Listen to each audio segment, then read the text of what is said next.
Hi everyone, today we are going to have a look at Vermona's modules, and it's going to be rather explanationary to explain functions that are maybe not even seen on the surface.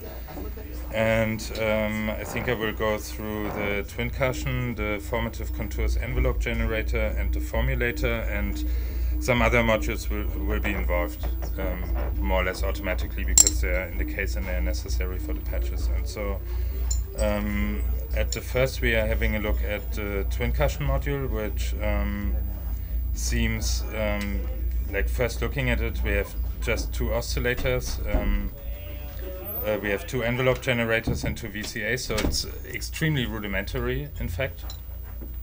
But and the module, I have to say, this is meant to be a percussive source. The idea is not that it covers like all the wide range of possible percussions. It's more meant to be a solid source to begin with. And it has single outputs, but also summing output if you don't insert something into the A output. And then you, wait, I turn this a bit lower.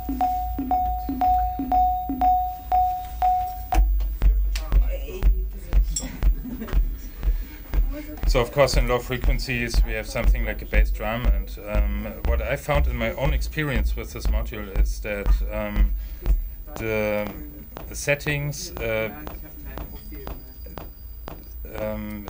let me say careful settings, make a lot of a difference. So let's say, because in the beginning I was wondering, for example, what do you want with a square waveform in a drum module? Honestly, I wouldn't have put it if I designed the module. But later I found it out, and so if we, for example, switch to, now how do I begin this? So yeah, I just demonstrated. So we have the, so here we don't even hear much of a difference between sine wave and triangle. I think it's due to the frequency.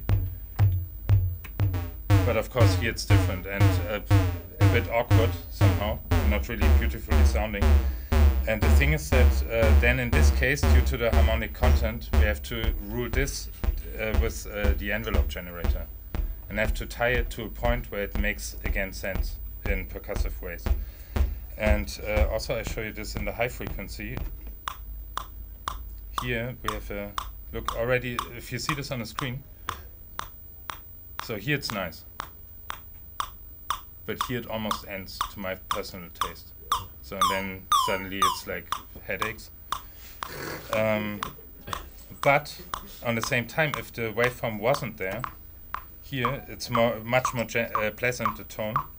But it doesn't have, especially in the mix, and I think that's where this waveform comes into play, is we don't have the power to get through in the mix with just such a sine wave tone.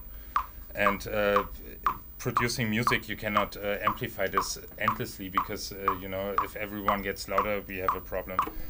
But here, this makes a difference in the mix if you have this waveform with a bit more harmonic content. So then another thing that we can do is, even though everything is really rudimentary, so we have those three waveforms on the second oscillator.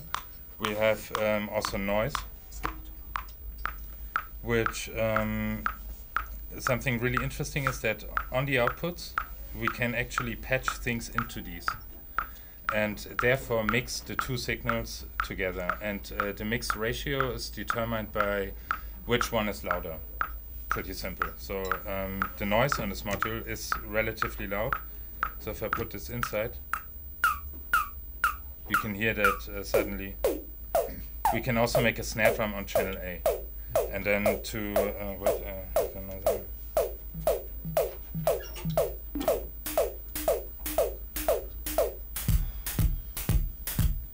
And so we have really more, suddenly more possibilities. And if I take this out, we don't have to sizzle in there. So there's really more volume to it. We can also take something completely external, like a voice or something, but it has to have a high level because it needs to compete actually with the internal level. And so I tried with my iPhone, but what's coming out of the iPhone is just not enough. Then another thing where this comes in pretty useful is if we just listen to this. Now it's set to noise. We have it's a filter, and this tunes. So then we can take this channel's sine wave form and plug it into the output of this channel's envelope generator and mix the two. Right?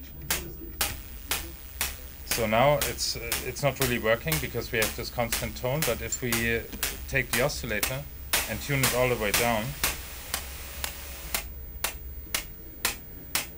so that still, while we are using the noise, the envelope generator will modulate the oscillators in there.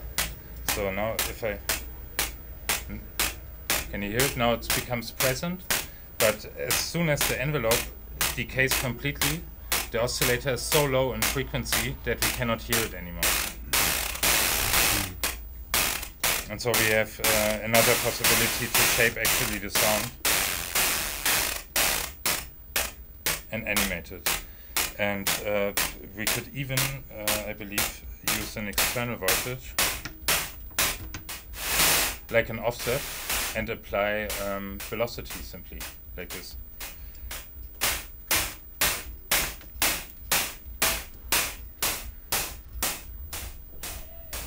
And then also another thing is that we, of course, can have the ability to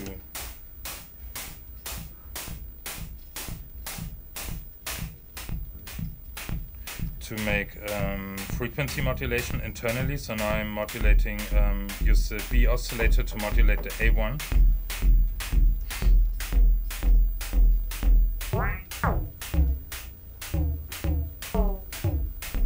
And this gives then again other possible waveforms, and then we could simply take the envelope generator. Wait, that's not good. Too strong. So leveling, that's also something that that I think is really good to keep in mind, that levels make a strong difference, of course. It makes a huge difference if I beat a drum like this or if I have, you know, a good feeling for the moment.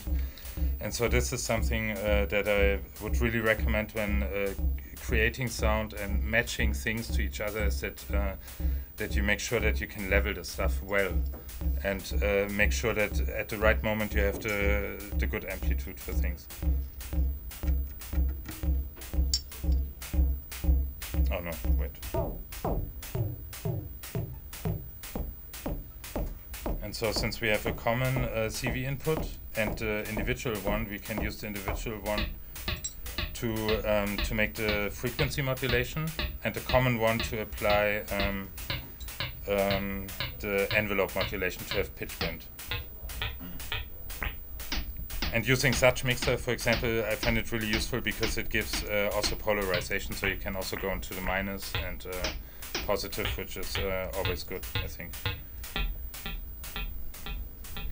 So then, wait, I just adjust something that's more pleasant to listen on the constant.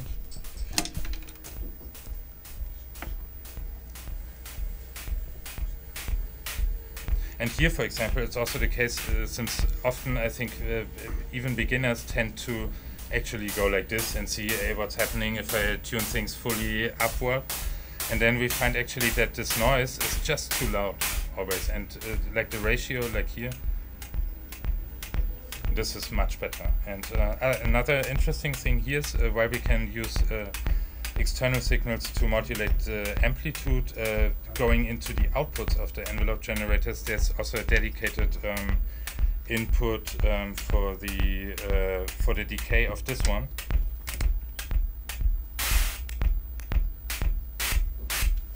And now it's a random signal, and so that's also possible, which is also pretty useful. Maybe I'll take another signal.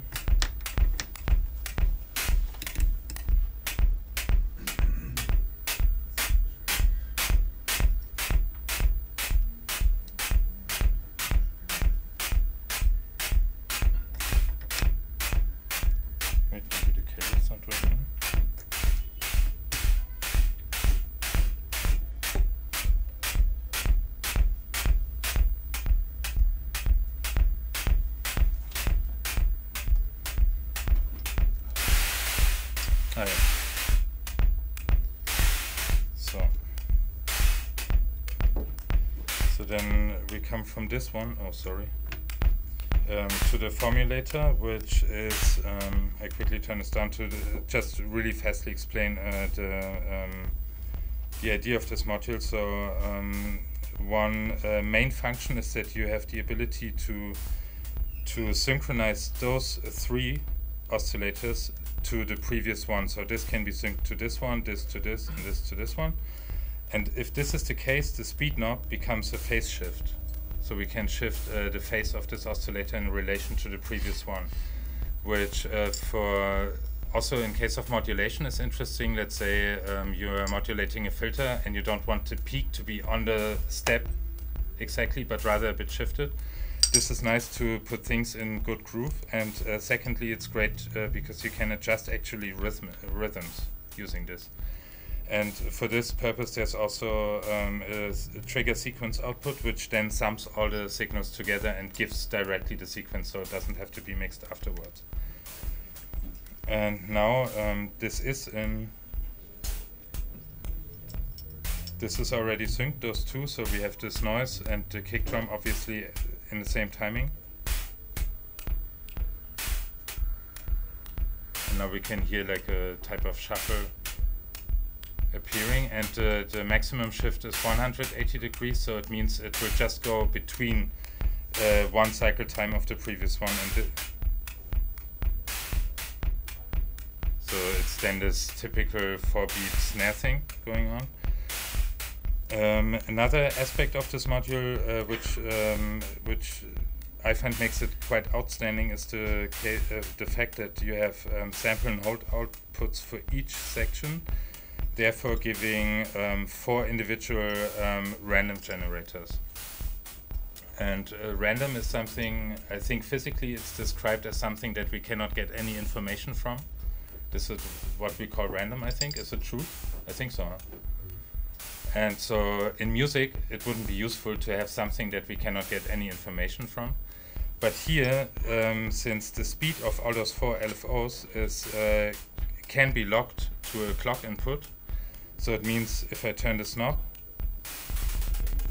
we have a multiplication of the incoming clock. And if I turn it all the way counterclockwise, it's a division of this. So if I want, it always remains in musical context. And the shift, when it changes the frequency, is happening on a whole note. So it's not instantly, so it will really behave pretty clean, in fact. And I just quickly set it up with 4 instruments, and then then we intermodulate the channels, and you will see that it actually automatically creates constantly different patterns.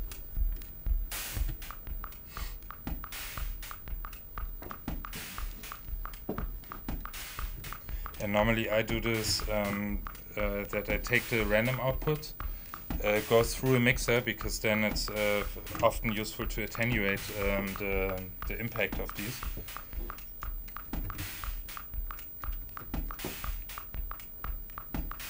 And so I take LFO1, this one, to, let's say, modulate number 3. And number 4 modulates number 1.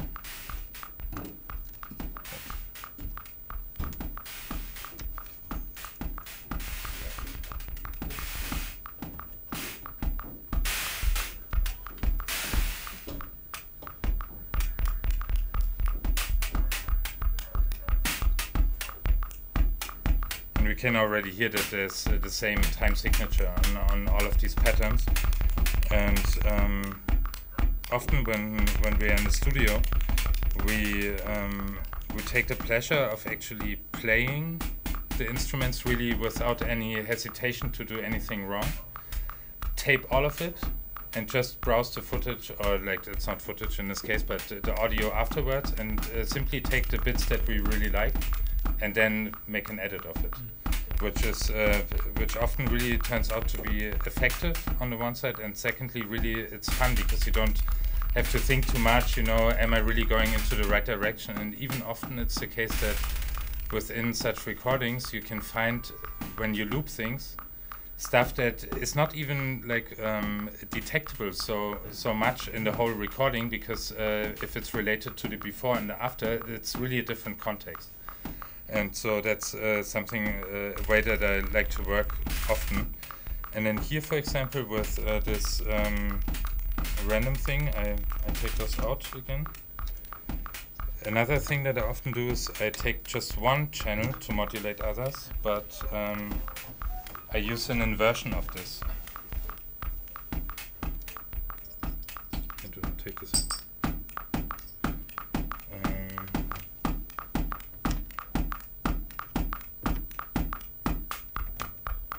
And this means that the one recipient will go faster, as we hear now, while the other one is going slower. And this easily creates what is always present in music when humans do it, because never everybody goes fast and loud at the same time, but people match with each other.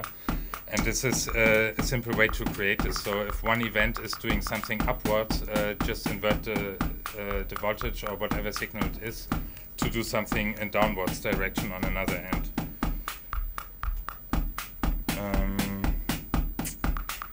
What do we look at next? The filter, I also wanted to show this quickly. But we sum it, therefore. The filter is good sounding, of course, but it's it shows, since it's a dual one, and I think we find in the meantime a lot of modules that are either in dual mode or even quad. And personally, I find it really useful because if something is good, you can use it mostly 2 or 4 times easily. And here, in the case of a filter, even when you have 2 times low pass, as we will hear it, it's still something that is very different from having just 1 time the low pass. And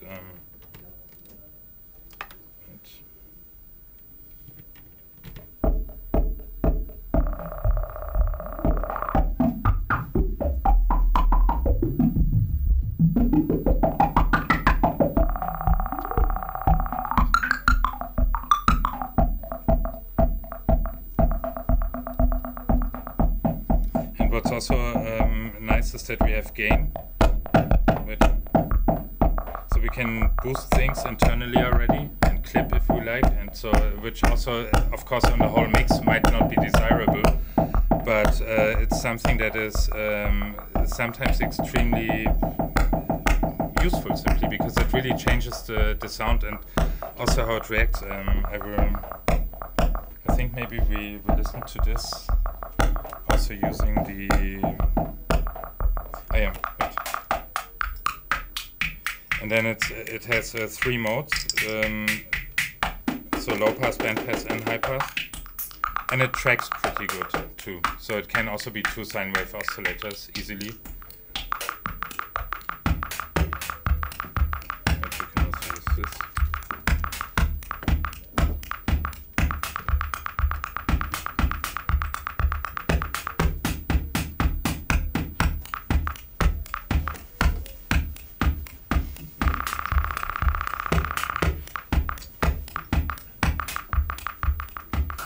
And another great function of this filter is that we can, on the main mix output, we have a mix control, so we can adjust only this one to be heard, or the right one. And we can animate this, which is also really useful because it adds really another dimension.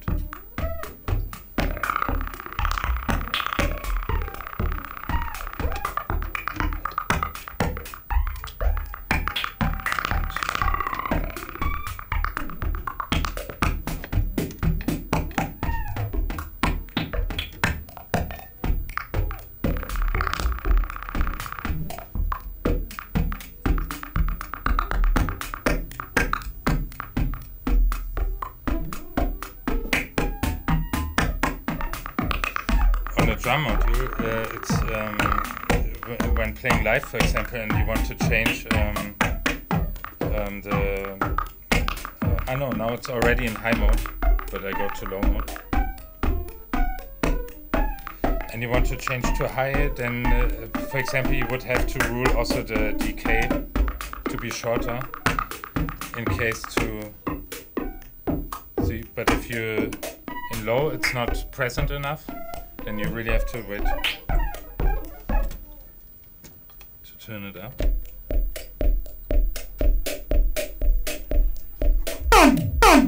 Switching to high would not be pleasant, so you have to do this, and when you go low, you turn it up again. So you have to really somehow know what is musical and how do I achieve this, and then you have maybe to have two hands to do it, and but then it becomes quite simple to control. Okay, great. Then I just quickly change to this envelope generator.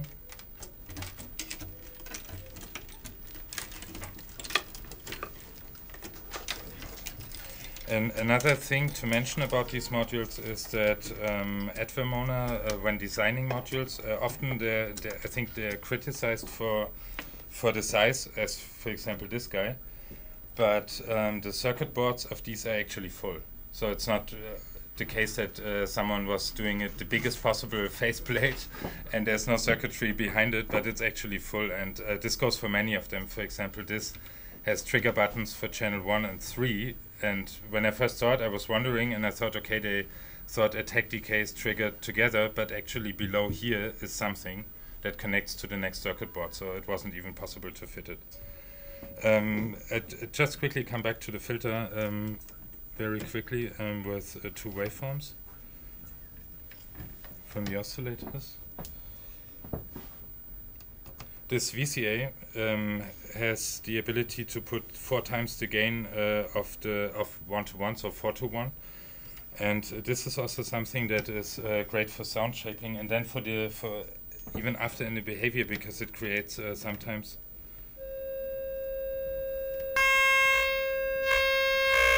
See, and you can see how little bits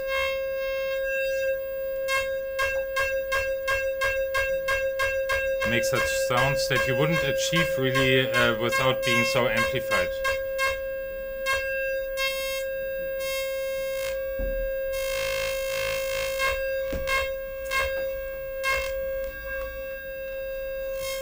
So the VCA is also something in patch which is extremely handy to have, because let's say you are filtering bandpass, which will definitely drop the volume overall, and there it comes in really useful to be able to boost gains of signals that you like but they are not present, for example, due to low volume.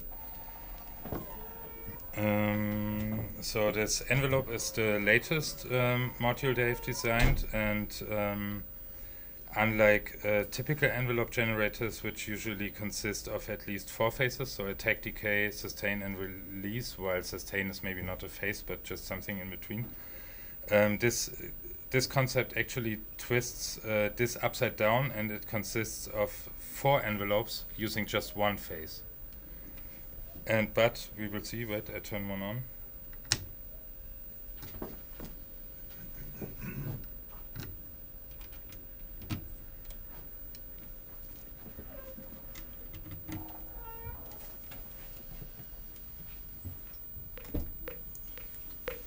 So we have this 1 phase, and we can switch actually between 3 modes. So there's a attack mode, a hold mode, which effectively is a gate, like a CV controlled gate, and the decay. So and then we have end of phase outputs for each of them, that we can use to link them together and create more complex shapes. And then to make this easy, there are some switches. So now we hear only this guy, and if I press the sum switch here, they are summed to this output, and we can listen to both.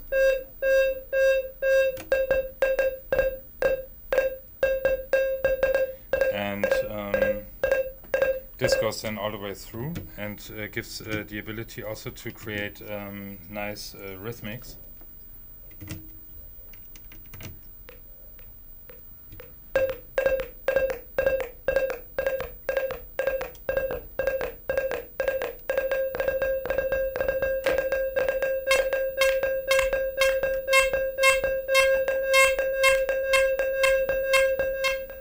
for example, if I turn one really long, but that's not long enough. Now we see this guy is really long, and since the next trigger applies before the whole cycle is passed, this one is not triggering anymore because he has no sufficient time to come into play. So meaning then, if the interval is changing, one step could be skipped by just having a shorter or longer period of time between triggering.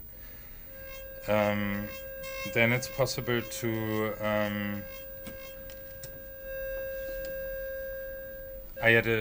the time on this is quite interesting because all channels are CV controlled in both directions, so positive and negative going. And if we go to negative, we can go to 25 millionth of a second, so extremely short, and up to, I think, half an hour. So all channels together make 2 hours of cycle time, if desired, which I can hardly imagine, but it might be. And so to have them cycle, it's simply connected like this, and then triggered one time.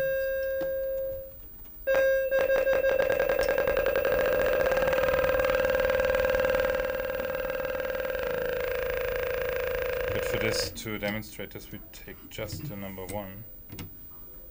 And now here, it's the case, if I patch it, nothing happens because the end of pulse is only coming, of course, after the cycle is finished, and if no cycle happens, there's no pulse. But there's a negative output, and unlike many negative outputs, it's not going from 0 into minus, it's going from +5 down. And this is, I think, quite useful because there are some modules that cannot handle negative voltages. So it's more useful to have it like this because it spares out the offset. Otherwise, it's changeable on the back. And so if we take the negative output, which has already 5 volt plus, at no happening, it directly starts to trigger. And here we can already hear that it's quite fast.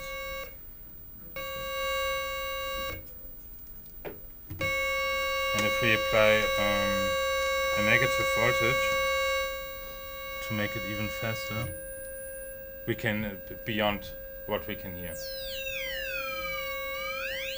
So all of them are also oscillators, and the tracking would work 1 decade per volt. So it's because the time is so large, and then you would have to use an attenuator, put C0 and C5, for example, or whatever, and then you can tune it. It's not like a 1 minute thing, but it's possible to play, let's say, 2 octaves with this, and then we can hear this.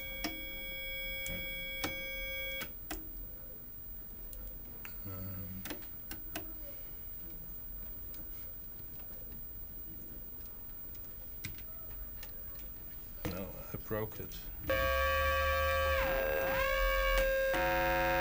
Yeah, here we can hear it sounds really different, the waveforms it does. So it's,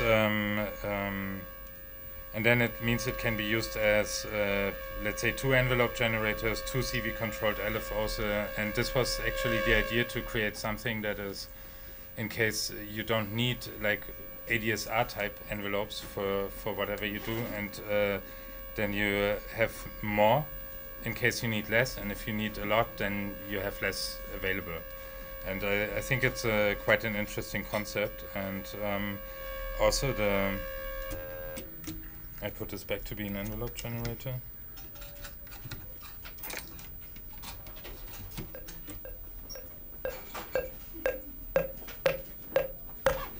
And then this input, the sum input on the first one, can be misused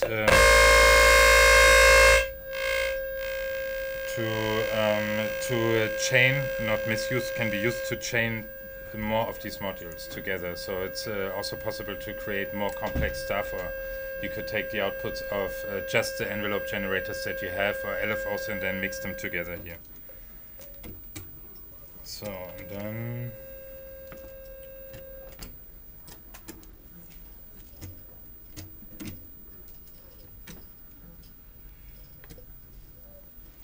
Yeah, this filter, for example, is also well suitable.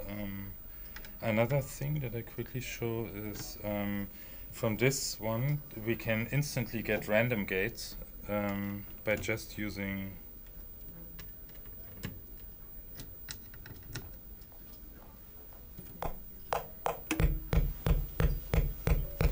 simply using the waveform output and then setting it to sample and hold, because then every time the random voltage is below the trigger threshold of this, it won't trigger.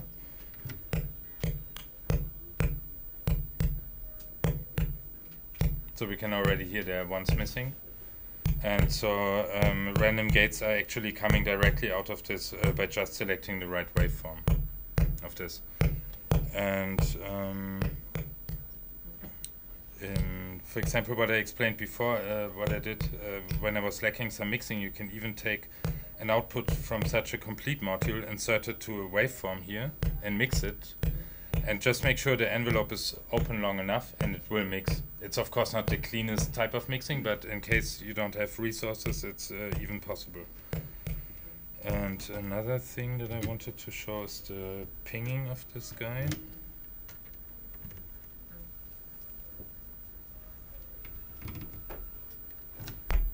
Oh no, this time we take him.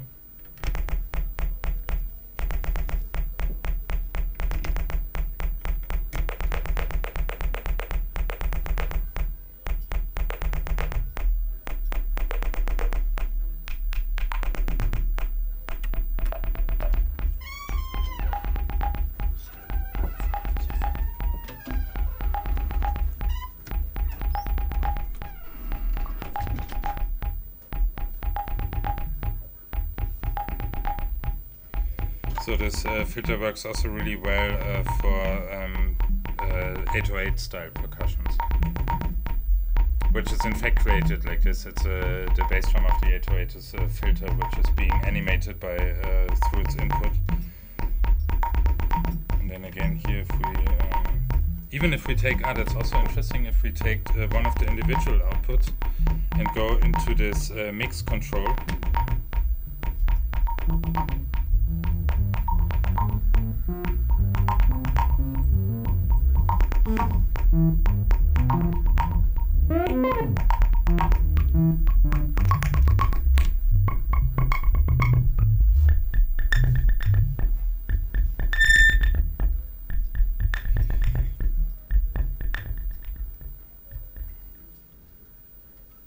That's it.